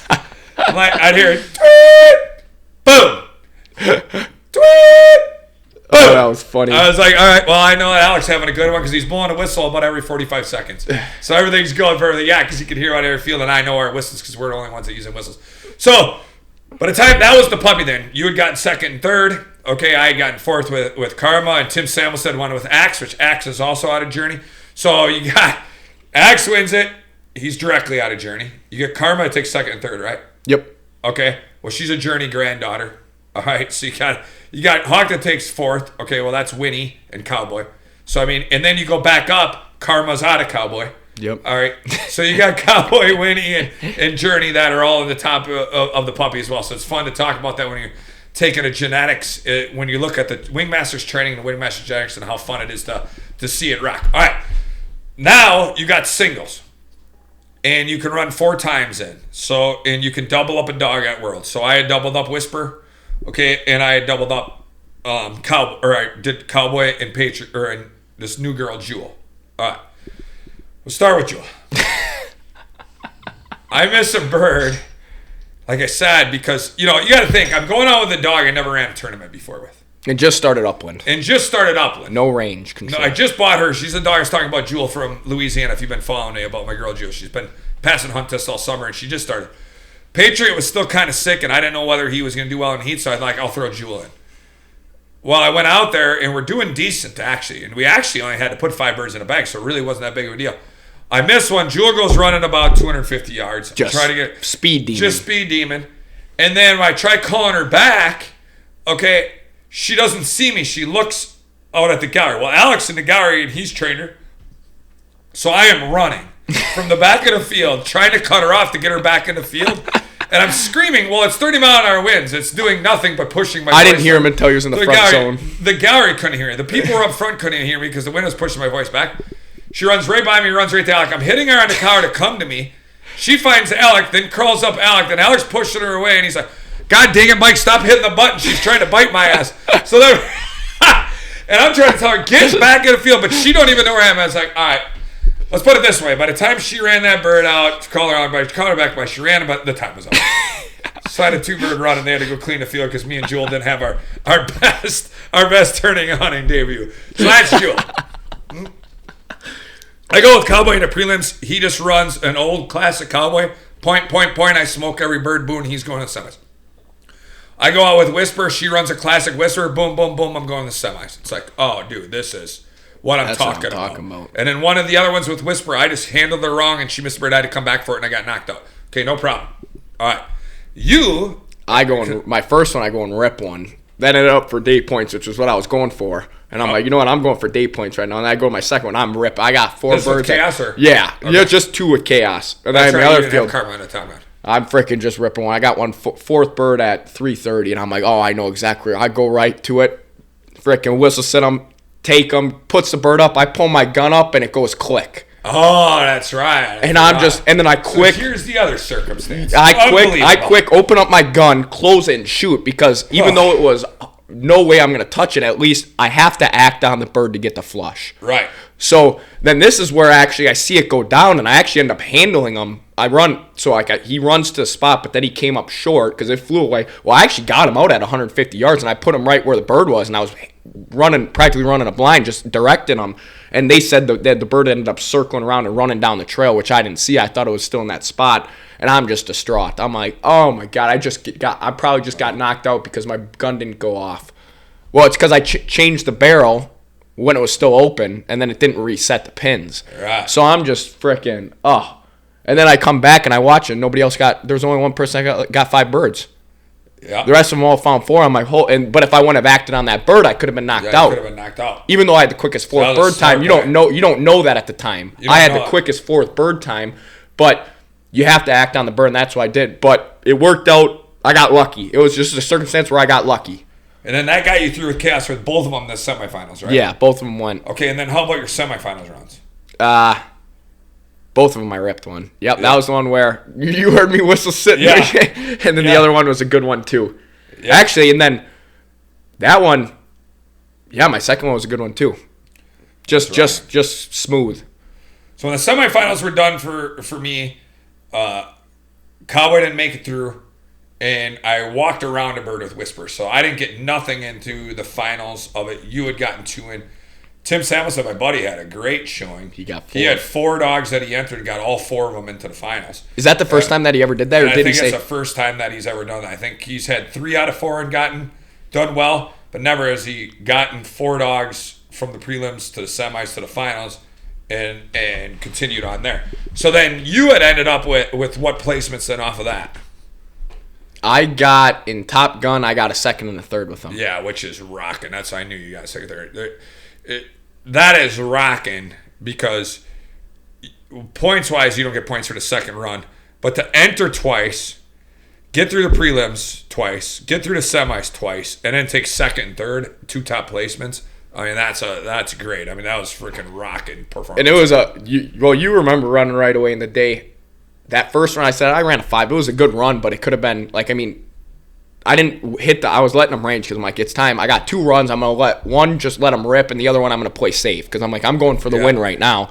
I let him range, and ears go up, but the problem was he ran too close to it, where right when I whistle sat him, the bird popped, and I had to swing over, and it was humming, and I dump it, but it lands frick. With the wind, it was 100 yards out. Well, he came up short, so I had to quick handle him. And then caught a bird by its legs and out of the air, caught it by the legs, bring it back. The bird slips loose. He has to run it down. I'm like, oh, gosh, dang it. But I ran a 5. I'm like, that's a good run, I think. But the wind was just the finals day. I've never seen that crazy a wind on a finals day or all week. That was the craziest wind. That one was the craziest day. Was the wind and how good the birds were. How good the bird setting was. The birds were there. Every bird flew. It turned it into a shooting competition. It was just unbelievable on how the birds performed. We didn't even talk about that. Was the birds. The birds were just unreal. It was the best tournament hunting birds we had seen in a long time. So shout out to the supplier. I can't remember the supplier that we used on that, but I should be giving him a shout out right now. So Alec had taken 2nd and 3rd in the singles. I didn't have anything in the finals. Timmy got 4 in there, and then Timmy took, I think, 4th and 5th or something. But then, and then Daryl McMullen won it. He won the BDC World Championship. He had 1 dog in, right? Yep. Well, yeah, 1 dog in the finals. I believe so. 1 or 2. And this is one of the stuff I like to talk about times because I've been in his situation. You got Timmy in there 4 times. You got Alec in there twice. Somebody else might have been in there multiple times. And here comes Daryl, 1 dog named Archer. Walks down, just puts up a freaking flawless run and wins the whole thing. You know, and hats off to Daryl McMullen out in Wyoming, Cheyenne, Wyoming, for winning the BDC World Championships. That was a great run and cool to see. And then it goes to the pointing singles. And the pointing singles, I had ripped one with Mike in the prelims and got the semis. And in the semis, I can't remember exactly what happened, but him and I didn't make it through. Timmy had ripped one in the prelims, got him through. Timmy had ripped one in the semis, got him through. And then Timmy ended up taking reserve champion, 2nd place with Mike in the singles. Candace, I had ripped a good one in the prelims and got her through the semis, and then I can't exactly remember what happened in the semis that I didn't get her into the finals. So that was the one where you said you boxed out a bird. Oh yeah, I boxed out a bird, and then so Tim ended up taking 2nd reserve champion with Mike. So Magic Mike came back in the singles and dang near won it, and he wasn't far off from winning it. So that was fun to watch there. But then my favorite thing here, I gotta say this. My favorite thing when Timmy was running rip with Mike goes and grabs Mike and says, "Come on, Mike, you like me more than Timmy, right?" Oh, it just had me laughing. Just had me laughing. Come on, you like him me more than Timmy, right? So go rip one. Apparently you like Timmy at Worlds more than me or something. We're going to have to talk to him today. That was bullshit. You got to remember who feeds you. Oh, man. So so that was there. And then Mav Birkenholtz comes out. He had a couple in the finals. And he runs his old dog, Bath. Money Dog Matt, too. Or Matt, that's what I meant. Matt. And Matt is like 10 years old. And the old girl just went down and point, and Mav Birkenholtz wins it. Well, she won. Matt won your tournament. She won match play. Yep. She's been on fire at 9-10 years old. It's so awesome to see them old dogs when they come in and they just say at the end of their career, hey, watch this young and I got you. So Mav goes in on there. So then you had the doubles flushing and like I said, we had Storm and we had Cowboy, and in Cowboy we boxed the Bird out. We had to come back for. Ended up taking 5th place. Storm, I mentioned I missed the Bird. But old Alec over here was with Mav. And Mav Birkenholtz decided his partner because Alec didn't have a partner going out there. So he called Mav. And it was cool for me to see that it was like another generation. Mav is Bernie Birkenholtz's son. And Bernie has raised Mav in tournament hunting. And it's fun for me to see because a lot of sons that are around tournament hunters get burnt out by their dad doing it. And they're like, Dad, I want to live my own life. I don't want to be a tournament hunter. All right? And I see it quite often. And it's probably a good thing I don't have a kid because that's probably what would happen to mine. So then he'd be like, I want to go be a chemist. Screw this shit. But Mav has the same passion for bird hunting as Bernie does, and they do it as a father-son. And so you had picked up Mav. Well, for me, it was cool to see because you're one of the youngest tournament hunters right now. You started just 2 years ago and got your first dog when I told you how important genetics were. We started doing this podcast together. You worked your butt off. You trained Chaos yourself. You make your own phone calls, your own partner. You call Mav. And then I'm seeing two, early 20s guys going out to run a run when the average age is probably 40 to 50, right? So that was cool for me to see you. But friggin' take us through your run with the old Chaos. It was just one of those magical runs. Like where just so smooth. I told him, just remember you can whistle sit him or just yell sit, because like if you yell sit at him, you'll just sit too. Then he points, but I don't rely on the point, just because sometimes you don't point, so I'm not gonna rely on that. Go out, shoot my gate bird, pass him off to Mav. Well, he was kind of looking at me because I was close, and how they did it was for the finals run, you can't have a front left and a front middle together. You can have a front middle and front right, but you can't have that quick two birds right out of the gate. Right. Well, he kind of was looking at me, so I said, Matt, just go deep, go to the middle, and then I'll pass him to me because I'm still here, and it might cost us 10 seconds. Well, that's actually where I could have gotten beat off that. That's where I lost time, just because he's never ran with Matt before, other than our 2 prelims runs and then this run, which he hunted great, but I was just a little close. Like Tony P hunts really good in front of because I've been his doubles partner with Chaos, and so I just pass him up back to me, and then he goes to the middle. No bird there. I pass him back to Mav. Mav dumps one, and then we got 2 birds. I bring him across. I'm like, okay, I'm going to check this middle. Nothing in the middle. Go to the middle left. Okay, I got one. Just tell him to sit or whistle sit him. Take him. Well, I shoot. The bird ends up going into the wind right towards Mav, and I say, Mav, take him, and it can't be back left because then we'll have a box. So Mav takes him, and he's got back right. So we have 3 birds in the bag. Well, I'm starting to walk to the back middle, so once he shoots that back right, I know it's back middle. Well, next you know, his ears go up, and frickin' bird gets up, and I have to stop because he's shooting. Mav just makes a hell of a shot. Got corkscrewed, dumps it, brings it back. He said, keep bringing him over. I'll meet you there. Well, next you know, his ears go up, and Mav shoots the money bird. And then it was done. I didn't even have nothing to do with it. Mav made two really, like, my heart was pounding when I'm like, I'm glad I didn't have to take those shots. That's what I told him.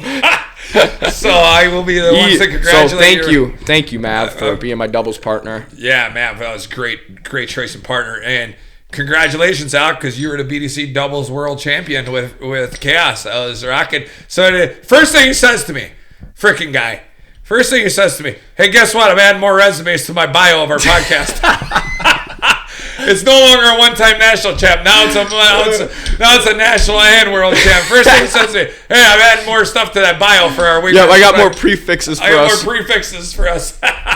So that was our week, and the BDC this year, the BDC has really arisen since the new ownership got taken over.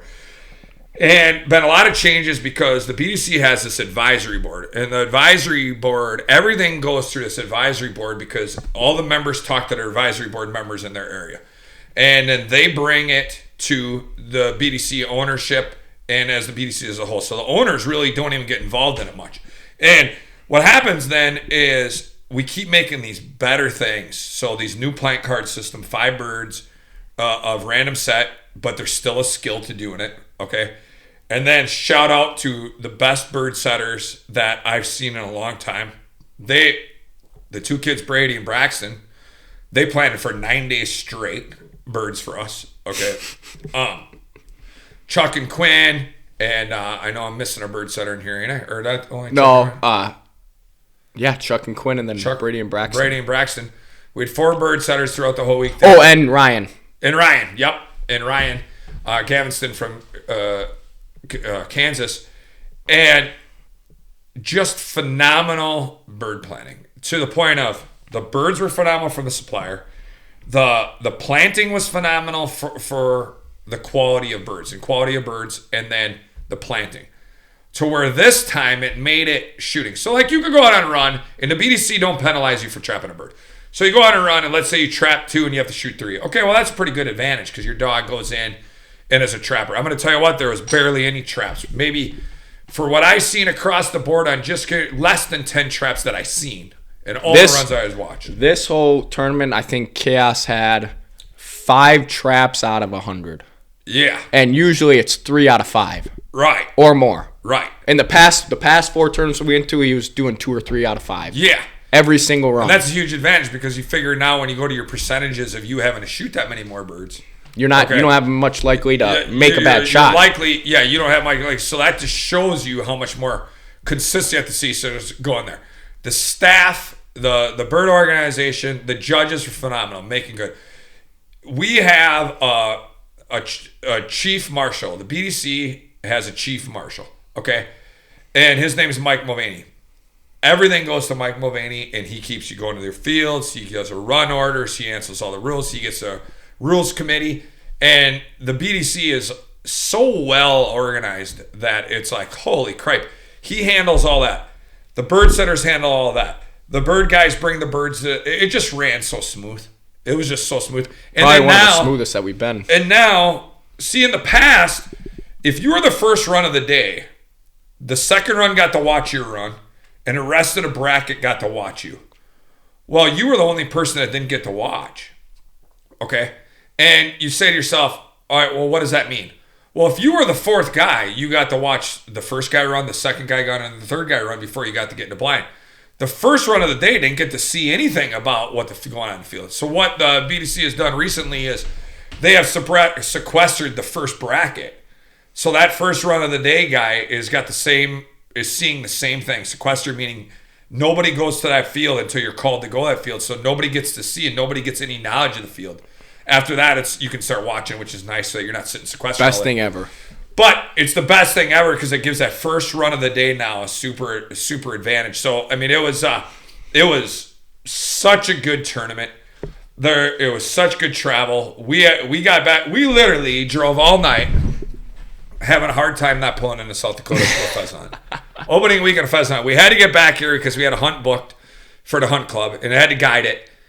And we literally drove all night, and as I was driving, I pushed the hunt back an hour, and good thing I did. Or I pushed the hunt back 2 hours. Good thing I did because we got in here at 12:30, took a shower, got the dogs off, took care of the dogs, loaded the dogs, and we're planting birds and guiding a hunt by 2 o'clock.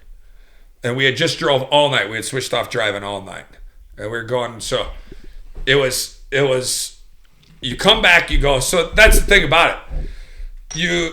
And for me, like, I needed just to drive home. I was thinking at night when we're late night driving or listening, I'm just thinking about the things because, like, man, recently, like, in the past, I would be much more of a faster poster. And I think you're a faster poster when you win.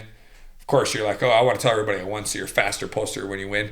So that might be part of it. There wasn't a win in there, so I think you might be a faster poster. But even when I won, I didn't just start posting about Whisper. I didn't post about her until the next day. It's kind of like when there's that many tournaments going on in a week and there's that much going on in a week, and then we had to pack up. We had to do the awards, pack up, take care of the dogs. Some people sent some dogs home with us to train from the BDC for tournament dogs. We had to get that organized. We had to talk to people. We had to shake hands. We had to tell all owners of the BDC, thank you for everything. And you got to get your side-by-side loaded, all your gear loaded, get everything shoved back in, put the trophies in, make sure the dogs are good so we can go. And by the time you do that, it's 5 o'clock at night. Well, we got to be back here at noon.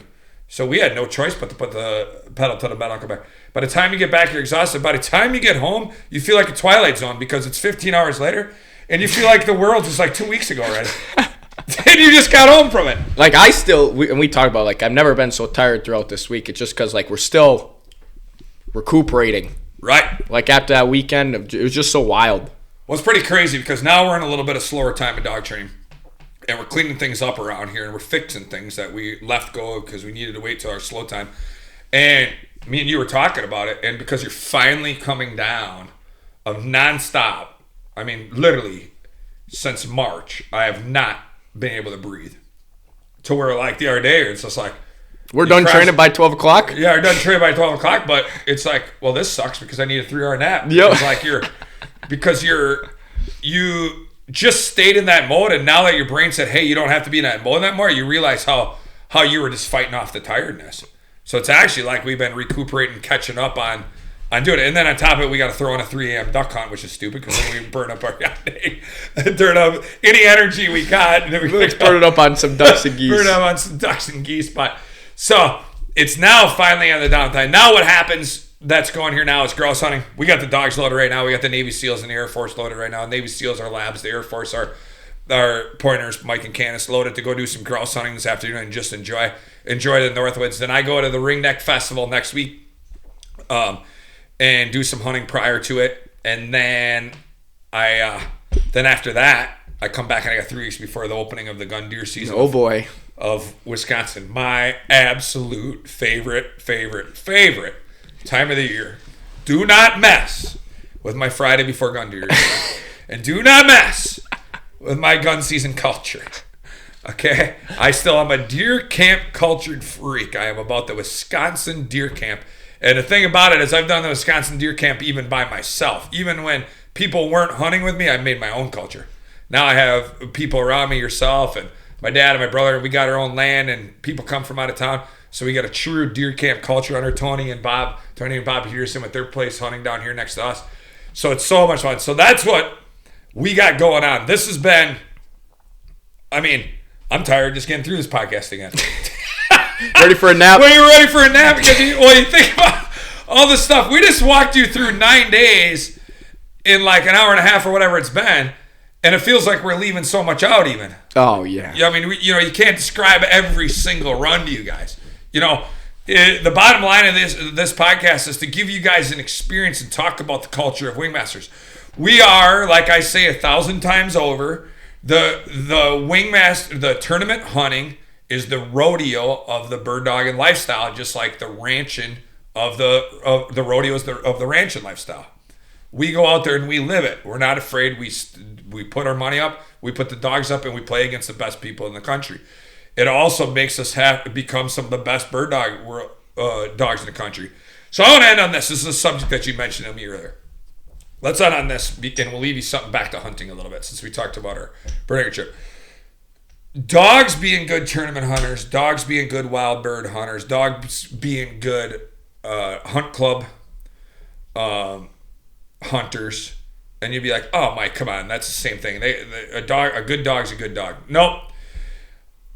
A dog that is the best dog will adapt to wherever you take him. So if you think about, let's talk about Chaos for a minute because I've watched him grow and he's only 2 years old right now, right? Okay. Chaos went from last year really turning into a wild bird dog to where you're really proud of him and you shot your first limit of roosters over him, right? Okay, well then you started this new year with a points goal. Well, now you moved yourself right up behind the first place dog or in the contender series right now, the BDC, and are sitting as the number 2 dog in the country. Okay, every time you take Chaos to a competition, he knows that he's at that competition, he rises up. Okay, now just flip the coin over in the summertime, you decide to go hunt test him in the middle of all this. Now he has to go and sit still, pay attention to your whistles, run blinds, stay focused and run marks, and goes and passes 5 for 5 in a senior test. Okay, don't fail one test. 5 for 5 straight. All right. Now, okay, you take him, you come off of there, and you go grouse hunting. Okay, you take him out, you take him and you go duck hunting. Go duck hunting. You're going out each morning. You're running blind retrieves with him. He's picking up birds. He's staying steady. He bought me breakfast one day because you fucked up.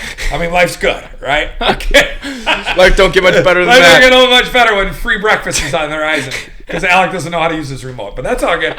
Okay. And you're talking about a dog that's highest level genetics and highest level training, and is a performance dog that no matter what venue you put him in, he adjusts and does well in. All right. Now, there's tournament hunting dogs that are worthless wild bird hunting dogs. They don't they're 3-minute dogs. They're 5-minute hunters. They like to go out and run tournaments, but then when you take them hunting, they get bored after a little while, or they don't know how to hunt a bird that isn't in the spot. So like in tournament hunting, your bird is where the spot is, so they turn, it's warm, they go and they put the bird up. Okay, when you're wild bird hunting, there might have been a bird here 15 minutes ago. You hit that spot. Okay, start figuring this bird out so we can make this bird. A lot of tournament hunting dogs cannot adjust to wild bird hunting because they're so used to being the Kentucky Derby tournament hunting that when you take them wild birding, they can't use to turn into a speed that's more of a marathon, right? Okay, now on the flip side, a lot of wild bird hunter dogs, and I'm talking about pheasant hunting right now, okay, aren't good tournament dogs because they check too much scent. Ooh, is there something good here? Is there something good here? Oh, there it is. Okay. Well, they don't learn like a tournament hunting dog to run through the old scent until they smell the hot scent, right? Okay, so, but the reason why they're a good wild bird dog is when they smell old scent, they figure out how to make something out of the old scent. All right. So again, a really high intelligent dog can switch them to. Okay, well, some dogs can't. Some are just better at taking old scent and make something out of old scent. Some are bad at tournaments because the old scent makes them too slow and they can never be fast enough, right? Okay. And then you got a hunt club dog. And you say, well, why is a hunt club dog different than a tournament dog or wild bird dog? Because you know those birds are out there, right? Okay, so he's getting a bird every 10 to 15 minutes. And he's got enough drive to go out there and walk around for 10, 15 minutes, okay? All right, he's going to have to work some birds that move, but they were there not too long ago, right? Okay, he just has to find the birds in a confined spot where we know there's birds at, right? Okay, and he doesn't, and he's just got to turn on scent that's out in field. That's just normal. There's no pressure of him doing it in any particular time. Yep. Right. Okay, and the birds aren't as smart as a wild bird, right? So those 3 upland types of dogs, that's, you find out what dog you have there, okay, and you accept them for what they are. The top level dogs do what Chaos is doing right now. Winnie, Journey, Cowboy, King, Chopper, okay, I mean, Pyro, Penny, okay, the list starts going on and on, right? Of the dogs in my genetics that's done well in both sides. All right. When you accept that, then you'll know what kind of dog you got, and that's the type of dog that you'll want to be hunting. Like I have my dog Ackley right now. She wasn't that good in tournaments, and she didn't get that. She's out of Winnie. She's my second from Whisper. And she's been living a life with some neighbors of mine right now, having a good life, and they're out hunting with her in North Dakota right now. Okay, she wasn't that great in tournaments because she checked too much. She'd stop too much. I'm telling you what, I'm picking her up on Monday. There is not a better wild pheasant dog that will track a rooster that's out of Winnie better than my Ackley dog. I mean, I will take her over any dog I got sitting in the kennel right now. Anyone, I will say right now on wild bird, she's better than any dog I got out there. Okay, right now. And that's important key. So a wing master, to end this, is about what the dog's for you and what you choose. If they make you happy in your venue, okay, that's your wing master, right? Your constant self-improvement of a breed, which would be for us breeders, that's our job. I want to keep making you a better bird dog as a breeder, right? Your wing master's training is, okay, I want to go out and get with my dog and make him the best I can make him for the season. I want to see this dog be the best he can be for the season, all right? Or competition, but let's just stay for hunting, all right? And then what's the other one? I want to be the best handler I can be for the dog. That's why I need to, and the best shooter I could be when it comes to Wingmaster shooting methods, right? So in the off season, when I've seen you guys at my seminars, when you guys read my tidbits, what you're doing, this is the lifestyle. Get out right now and live the lifestyle. We are loaded to go live the style. I'm posting the lifestyle because it's here. All summer we've waited for this. Get your ass out in the woods, in the prairies. Take a trip out west. If you can't take a trip out west, do yourself a favor and call up your local hunt club or call up our hunt club and get here and get a hunt. Do not let this dog you worked with all summer go and then life get in the way in the fall. It only happens for mainly 60 days, 90 days at the most. And if you're a waterfowl hunter, you're lucky if you get to go hunting 20 times waterfowl hunting by the time it freezes up, or if the birds are here, if they're not migrating. You're more likely to get 10 times. Like 10 times to be like, holy shit, I had a really good season. 20 times to be like, what if I 30 times to be like, holy shit, are you retired and don't have life? You know what I mean? It's like because of weather, family, whatever you got going on in life, work, right? So I feel that right now when the spirit comes, and we're going to be getting on another podcast about some things now before this, the Master National. I want to get out of hunting this. I want to get on I think it's important to have a podcast about the troubles on the hunt that people are talking to us about so that we can spread the word with people so that they know how to work around it. And just enjoy it. Just, it's time. Like right now, I'm so excited that we're going to end this podcast and go straight to frickin' getting some lunch and going straight to grouse hunting. It's a beautiful Saturday and we're sitting inside podcasting, so you should consider yourself lucky. And is there anything you'd like to say, Alec? No, I think just get out there and hunt. Time to go hunting. I just love this. Okay. Thank you. This has been fun to get back on. We will promise now to get on this podcast more. We apologize for the 2 months, but again, from what I've said since you've been following me, I think I've been doing tidbits for 3 to 4 years or 5 years now. It's all about the dogs first, right? It's our job to make sure the quality dogs go first. That's why you haven't seen us as much. But now you're going to see us using the old Wingmaster hashtag right now, and that's what, because we created it and we got to live it. The difference between a true Wingmaster is that we don't talk, we actually live it, and it's fun to do what we do in a lifestyle and to go use our own dogs. And now it's awesome because we get to be just like you, take our personal dogs that are loaded right now and just go on a hunt, right? And use them for what we want instead of always training. So, all right, guys, thanks for hanging with. I hope you enjoy. We'll see you at the next one.